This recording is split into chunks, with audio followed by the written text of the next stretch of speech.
The Racing Postcast in association with Paddy Power. They pay more extra places than any other bookie. Hello there, welcome along to the Racing Post Weekend Review Postcast. I'm Bruce Millington, and in the company of my Racing Post colleagues David Baxter and Ireland editor Richie Forrestal, plus from Paddy Power, we will look back on a weekend that threw down plenty of classic clues. We'll be looking ahead to see what it all means, and we'll be having a sneak preview of Arc Weekend, which is coming up this weekend, as well as seeing if there's a few horses we can stick in your tracker that will pay to follow. First of all, Paddy Power, after all these 25-1 and 33-1 winners, have your lot finished counting the money yet? It was a tough weekend to be a punter, wasn't it? And I could tell you, just speaking from my own experience, because I never mind too much how the company does, because the company is always going to make money, isn't it? It's just about me personally, and I did my absolute brains this weekend, yeah. So That's very demoralising, isn't it? You're always going to make money, Paddy. Why Paddy Power always going to make money? You've got to give the impression that bookmakers can be beaten. But that is the truth of the matter. That's the truth that we've always sold, is that you're probably going to lose money to us, but it'd be good fun doing it. I suppose so. There you go. That's what it's come down to, is it? What was the best result? Which result from a corporate point of view? I know you did your bollocks, but that doesn't matter because you got absolute fortunes. Which was the one race, do you think, that Paddy Power would have loved the most? I guess, would it have been Lady Aurelia getting chinned, or the shock in the Middle Park? Yeah, I think the way the Lady Aurelia race went was the fact that you got the second string of the O'Brien horse, even like the Brave Anna actually winning it, because even you took Queen Kindly, probably wouldn't have been great, but you still would have got the favourite beat. But no one would have foreseen what actually happened. That one, and also wasn't it the Last Lion won the other one? So it was those two were the two kind of head scratchers. Okay, well we'll have a look at those in a little bit more depth later. But first of all, we'll turn our attention to the Curragh yesterday, where Capri came out and did the business in the Beresford Stakes. Richie Forrestal, what do you think of Capri? Is he a potential Derby winner? Yeah, well, hailing from where he is, I think that's, you'd have to include him in that bracket. But for me, he'd still be the second string in a way. I thought he did it well. He knuckled down. He showed a great attitude and a deep ground. You'd have to like the way he went about it and everything. But I would just, I think he's only run once on good ground, Bruce, and he got beat first time out on it. And that was even good to yielding, and everything else he's run on since then has been softer.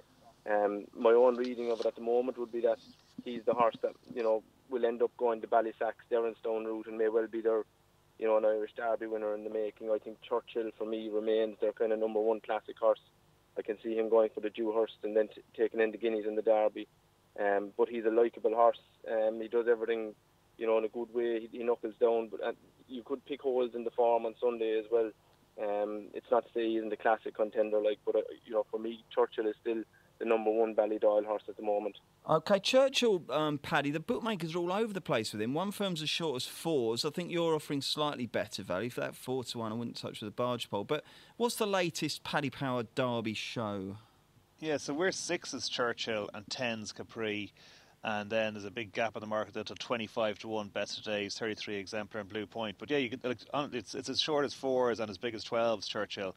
And I guess the question mark is probably about Churchill's stamina. But I think Capri, Capri Richard, was probably workmanlike rather than really impressive. But the conditions were tough yesterday, so maybe will be a player. But I think Churchill's the one they're banking on. Yeah. David Baxter, you'd have to be insane to back Churchill at these current prices, wouldn't you? I mean, he's decent, but he's not that good, is he?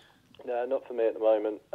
Just the race as a whole at the moment, I wouldn't be getting involved in. I mean, with the O'Brien squadron, we don't really see them getting the finishing order of where's going where and what priority everything has until a lot closer. I haven't seen anything from any of the sort of colts so far that's making me want to get any anti-post money out. No, we'll hold fire on that. Anything else? I think on that, Bruce, if as far as I can gather, Churchill is more than likely going to go for the Dewhurst, and I think he's 4-7 for that or thereabouts. I mean, if he were to continue to do what he's been doing there and build on it, I mean, he's going to half in price for the Derby and the Guineas as far as I'm concerned. I just think he's the one standout colt either side of the water at the moment. Fair enough. Okay, so you're actually saying you wouldn't be insane to back Churchill. It could be the best of what we've seen so far. What else did we see at the Curragh, Richie, that you think might be worth noting in terms of potential future punting prosperity? Well, Izira obviously won well or Dermot Weld and Pat Smullen. But again, I think she's more of an Irish Classic contender than an English Classic contender. And I gather they may have kind of, that's the bracket they have her in as well, possibly. Theo as well won the amateur race and, got a great reception, of course, Mick Winter's winner.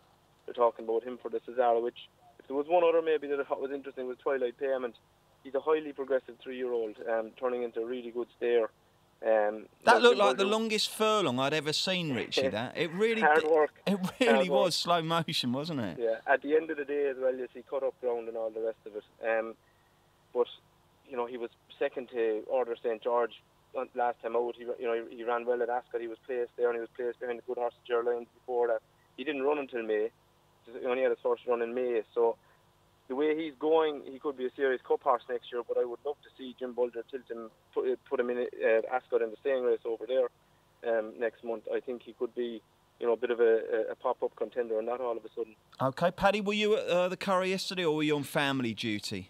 I was, actually a bit of both, because I brought my mum to the Curry yesterday to watch Captain Power finish 13th of 20. Oh. But poor old mum's had a broken hip at the moment, so I was wheeling around in the wheelchair getting all the sympathy. So I was there. And how do you find the Curry sets up for wheelchair users? It's actually I have to say, very impressive. It's very good, especially if you there's a new owners and trainers kind of tent type thing. That's quite nice. So there's a nice ramp up to it. So I'd be giving it a 10 out of 10 for disabled facilities. Jolly good. That's excellent. And anything for the horse tracker from the Curry yesterday, Paddy? Anything catch the eye? 2 horses jumped out for me. Larioca in the sprint, thought was a little bit unlucky, had to be switched. And for Henry Candy, probably he'd be targeting some sort of bad ground, maybe group sprint towards the end of the season if he gets one. And then I thought Forgotten Rules travelled very well in that same race, the Twilight Payment race, and just might be left spot on for Champions Day at Ascot. OK, we'll have a little look at the Guineas in greater depth now. Here's Paddy Power's latest horse racing offer. It's money back as a free bet if your horse finishes second to the SP5 at one meeting every day this month. Paddy Power, you're welcome. Max free bet £25, 18 plus. Please gamble responsibly. David Baxter, did the winner of either next year's 1,000 or 2,000 Guineas run at Newmarket in the last few days? Probably not. I do think. If it did, who is it? The one that I took out of the 1,000 certainly was Spainberg. I think she's a good price at the moment. And it wasn't a fluke, and she actually looked like she was pretty inexperienced when she was rolling around in the dip like so many juveniles do at the moment on that track. She really finished off well. I didn't really see any excuses for Fair either there. I know Pat Smullen said another winter on her back, and she might well sort of start showing us a bit more and looking a bit more like a Frankel offspring, but I thought Spainberg was the one for me for that. 2,000 wise, I know he hasn't got an entry, he's got an Irish one. Sir Dancelot is one that I've heard good things about right from when he won a race was as he liked at Kempton, and he's one I'm sort of following, and I'm hoping he's going to go to Racing Post Trophy, because I might really want to get stuck into him there. Paddy, latest 1,000 and 2,000 betting from you, please. Okay, the 2,000 first of all, because I just have it up in front of me. Churchill 5-2 favourite, Caravaggio 6-1, War Decree 12-1, Blue Point 14 with South Seas, and 25-1 Seven Heavens. Then in the 1,000, Spainberg, has that gone favourite now? Yeah, she is. She's 12-1 joint favourite with Fair Eva. Spatials 20-1, Rody Pody 16. Should I mention him or her rather? Talayeb 20-1, Queen Kindly 20s, and the rest. Wide open now, 1,000. So, David, I'm going to pin you down. You've got a free mythical 20 quid to have on the 2,000 and the 1,000. Who are you going to invest it on? 1,000, yeah. At those prices, it's got to be Spainberg. Well, when you think about it, let me ask you this, David. What price would she be if she was trained by, say, Aidan or Gosden or Farb? 6s, easy, I would think. Yeah. There didn't seem to be much fanfare for it, but I thought it was a really, really decent performance, and she's beating the right horses, so I'd definitely have my mythical money there. 2,000, I think Blue Point might turn into a bit of a cliff horse for me. I really like him, but Charlie Appleby's already sort of mentioning Commonwealth Cup next year. I really don't want them to go down the sprint route with him. I think he is a miler. I want them to get him in a trial early next year, and at the moment I can see 20-1 for 2,000, so I'd certainly be interested at that price. Richie, same question to you. You've got these free 20 quids, 20 euros into your fist. Who are you going to back for the 2 guineas next May? Well, I wouldn't take on Churchill. Just as a matter of interest, what price is best of days for the guineas, Paddy? Let's have a look now. 1 sec to click into the other one. Best of days, the suspense. Go on. We should have some special music. Best of days, it's a big price, in fact, he is a blank. We've taken him out of the betting, but he's 25s and 33s generally. Yeah, he's 33s for the Derby as well. I just think Hugo Palmer's a very good trainer, incoming trainer, and I liked the way Best of Days went about it the other day. If you were having an each-way bet in the Derby, I thought 33 to 1 was a big price about him. But I wouldn't take on Churchill for the win in the Guineas, and in the 2,000 Guineas. And in the 1,000 Guineas, look, they're all beating each other. You've got the likes of Fair Eva and Lady Aurelia kind of heading back after, impressive early starts. The O'Brien fillies are hard to distinguish between, and he's talking about Brave Anna for America, which wouldn't lead you to think that she's a Guineas filly. Maybe the one at the price there is Joseph O'Brien's filly, Intricately, 33 to 1 for the 1,000 Guineas, I think, and she's a filly heading in the right direction at this stage of the season. She could run in the 50s mile, and if she were to run well there, she wouldn't be 33 to 1 much longer, I'd say. And if the four of us were convening this time next year on a postcast, what would we be saying of Lady Aurelia? Let's take the clock forward. What is she going to have achieved in the next 12 months? David, I'll bowl that one to you. We'll be coming off the back of her saying how she lit up the Ebor meeting with a devastating display in the Nunthorpe. Good answer. Richie? Yeah, I'm not sure. I think she's probably shot her ball, to be honest. I'd be surprised if she was brought over here this time next year, or earlier on next year in the summer. I don't think we'll be seeing her somehow. Okay, perhaps we'll be saying who? Paddy, what do you think? I was going to say, geez, do you remember her? Yeah, she was good, wasn't she, a couple of years ago, yeah. So we don't have too many hopes there. Okay, so she's not going to be any of your three's tracker, although I think David was fairly enthusiastic about her chances of recapturing the glory she showed at Ascot. So you can have one or two, depending how bullish you're feeling for the horse tracker. David Baxter, what have you got? I did mention in passing Sir Dancelot for the Irish Guineas, but certainly going forward in a bit more short term, Racing Post Trophy, and also in the same race if lining up. I think the Anvil, I know he's still a maiden, but that was a pretty decent run. The form's stacking up all right, and Aidan will know what he wants to send there, and I think if he turns up there, I'll probably be quite interested in him. Righto, Richie, what have you sussed for us? The two I'd nominate, talking about classics, are Best of Days and Intricately. I think they've been underestimated in what they've achieved so far. Like the last day to call Intricately, she sat up on the pace the whole way and she held off the Ballydoyle fillies, and I just think they've both been probably underestimated today, so I'd keep an eye on them. Righty-ho, and Paddy, which is your horse to follow from the weekend? Well, I had picked the Anvil as one of mine as well, and very talented in the Cambridgeshire. I thought travelled really well. Was just drawn on the wrong side. You'd never know I backed it, but anyway. Righty-ho, Arc Weekend is looming. Let's have a look in just a mo. Here's Paddy Power's latest horse racing offer. It's money back as a free bet if your horse finishes second to the SP5 at one meeting every day this month. Paddy Power, you're welcome. Max free bet £25, 18 plus. Please gamble responsibly. Hello there, it's Bruce Millington, Richie Forrestall, David Baxter, and from Paddy Power, we are looking ahead to Arc Weekend. And obviously, the poster boy for the weekend in Shanty is postponed. And here is his trainer, Roger Varian, talking about the great horse. Yeah, he's in good form. He's had a good preparation.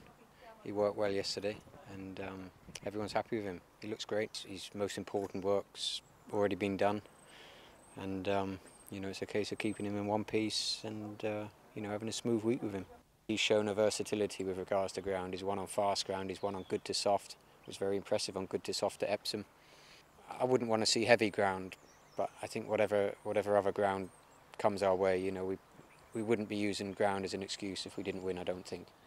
I don't think they're going to see heavy ground from what I've seen, albeit I have very little faith in weather forecasters. I think it's going to be a smattering of rain, but it shouldn't be too bad, I would have thought. Let's set the scene for the great race, Paddy, with a latest show of betting.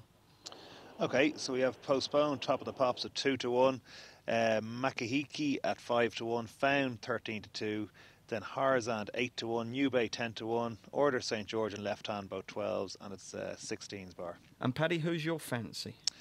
Well, I just think that it's just fallen apart, isn't it? I mean, I think the ground, It really as far as I've seen forecasting-wise, it looks like it's going to be good. They're watering, so it should be good ground, if not even faster.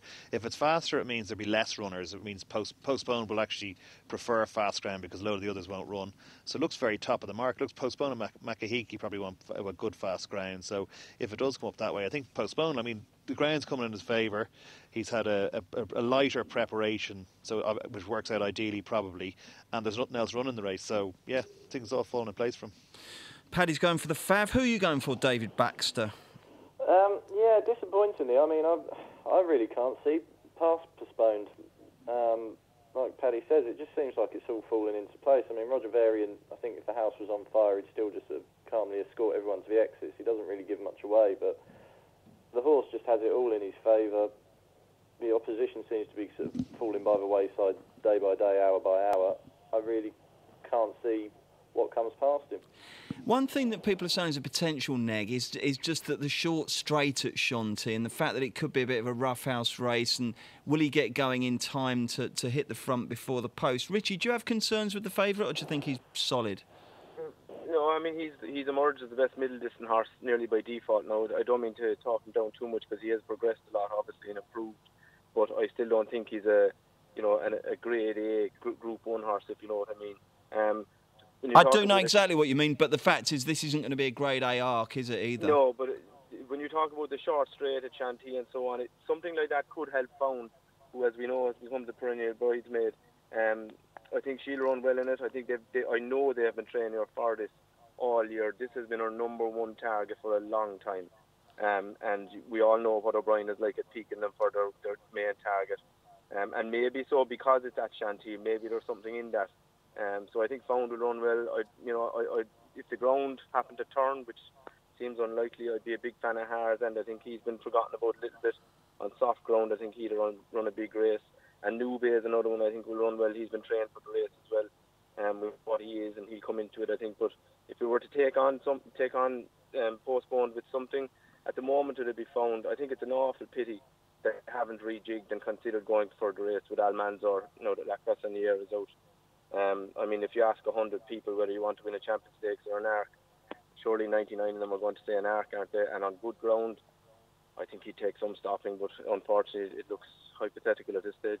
Absolutely. Well, I've found this much. Just if you look at her record, she, as you say, the only time she's out the three was last year's Arc when she found all the trouble in the world, which you'd think is a slight neg, given that everyone thinks that you've got to be nimble and have tactical speed. I've still never quite worked out what tactical speed is. They could send her on, or they could change things a little bit with her. They could send her on earlier on there and try and go and win the race running in. And I know for sure that this is the race they have been targeting with her, so they have a plan and they have been working towards it. So she's a lovely she's a really lovely filly, David, isn't she, Fan? But would you be slightly disappointed if she ended up winning an Arc? Do you know what I mean? Would it just feel like we have to be honest about it, don't we? Cup last year, Bruce. Don't forget that. Yeah, no, I'm not knocking her, Richie. But I think this flat season has been short of stars, and I guess in a way, if Found won the Arc, it would kind of sum things up, don't you? Do you see what I mean, David? I don't think it'd live long in the memory, would it, if she does oblige? I mean, it's obviously a great training achievement, etc., to always win an Arc, but she's probably not going to join the Great Pantheon if it was her. Paddy, we've got obviously the main supporting race on Arc Day is always the Abbey, and this year, lovely Mecca's Angel heads the market. What price is she, and will she win? Yeah, if she runs, it probably means the ground is a bit of cutting it, doesn't it? Because they've already come out and said that she's not going to run if the ground is good or faster. So it actually looks maybe unlikely that unlikely is too strong a word, but if the forecast isn't ideal for at the moment, questionable, yeah. So she's 13-8 favourite at the moment, and she just looks really special. I mean, if she turns up on the ground, there's a little bit of ease underfoot, she's going to be very hard to beat. But the Abbey is a funny old race, isn't it? Throws up results where you get a Group 1 winner for horses that have been stuffed in Group 1s beforehand. So, but again, this is a different track, so we just don't. And the weird thing about this is they actually finished the 5 furlong race outside the race course in the forest. So it's weird. Like they go past the stand the second furlong on the sprint track. Yeah, I didn't think it was possible to get a more unwatchable 5 furlong course than Longchamp, but it seems this is worse. Is it really? Much worse. Yeah. It's mad. But, I'm quite intrigued now. Yeah, so like to go and watch the finish, you have to leave the track and get a pass out and go down and go for a walk for about 200 yards into the forest. That isn't true, is it? Genuinely, that's Really? true. I swear to God. Yeah, Wow. I've never been there, but that's what one of my mates told me. He goes over to all the trials and everything. But anyway, so back to the question: if the ground is soft, Mecca's Angel runs, she'll win, I think. But you wouldn't back her anti-post at 13-80. You'd prefer to back her at evens on the day if the ground is soft, you know. Profitable second fav? Yeah, profitable second fav, like has been doing it all year. The draw is going to be very important in this race as well. The other one, Gold Dream as well. 12-1 shot maybe might come into it if the ground is going to be fast. But the Abbey is a tough L race, you know. Richie, would you have a clear view on the Abbey at this stage? Not especially, no. Back in sprinters is a sure route to the poorhouse as a general guideline anyway. She seems to be the best around. She's run one bad race in the last 2 years at Ascot earlier on the year, where there was a suggestion of a kind of bounce factor on her second one back. I have no strong view on it, but I wouldn't be taking her on at the moment. I don't think they'll let the ground get fast there, and as long as it's not fast, I think she'll run. David, do you have a strong view on the Abbey? I wouldn't say a strong view, but I'd like, for purposes of a good feel-good story, I am interested in just Glamorous for Ron Harris. The race has sort of thrown up winners for the sort of lesser lights. We've had Stan Moore win it. Obviously, David O'Mara's gone on to bigger things, and Brian Smart with Tangerine Tree. So it's always sort of provides a good British-based sprinter in recent years, and he's got course and distance form. Actually, won a Group 3 there recently, so he interests me. OK, anything else in any of the other races, chaps? The Opera with Somi Dar or Limato and the Foray. Richie, what have you got? Yeah, I see Alice Springs is priced up for the Opera. I don't know if she's going to go. It'd be interesting to see her go there. Again, I mean, most of these fields are really only going to take shape from here on in for the rest of the week. Obviously, Somi Dar is coming again for the Opera, but nothing at the moment standing out to me. It'll be interesting to see what happens over the next couple of days now, what's going to go and what's not going to go. How about you, David? Yeah, I'm interested in Somi Dar.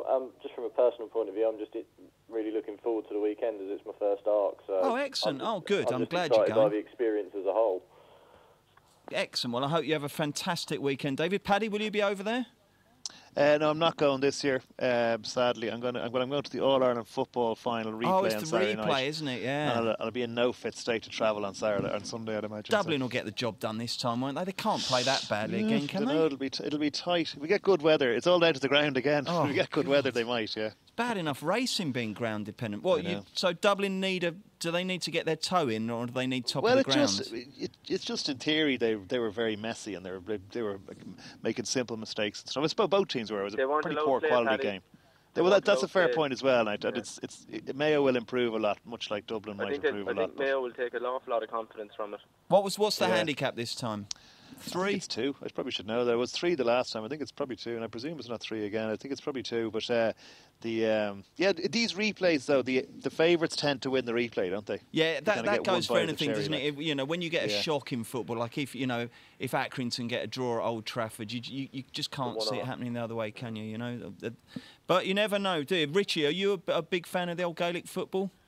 Yeah, bigger fan of the hurling, but Cork are struggling in both of them in the last number of years, so we won't go into too much detail. But I think Mayo will take an awful lot of confidence from it. They've been a thorn in Dublin's side for the last number of years, and although they haven't got over the line against them too often, I thought they had completely outfoxed them the other day. You had none of the Dublin forwards were allowed to play. Keegan is all over Dermot Connolly. I just think they'll take a lot from it, and I think they'll push on. I don't think the conditions will matter. I think they believe in themselves, and I think they will get over the line this time. OK, and last word before we go, David Baxter. Typical anti-Dublin bias, by the way. Oh, yeah, well, quite, yeah. David, what do you think will happen?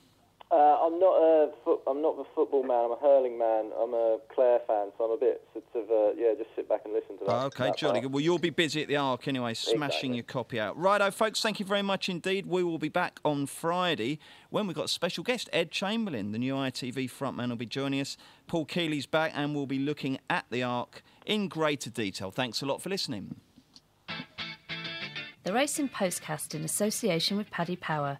They pay more extra places than any other bookie.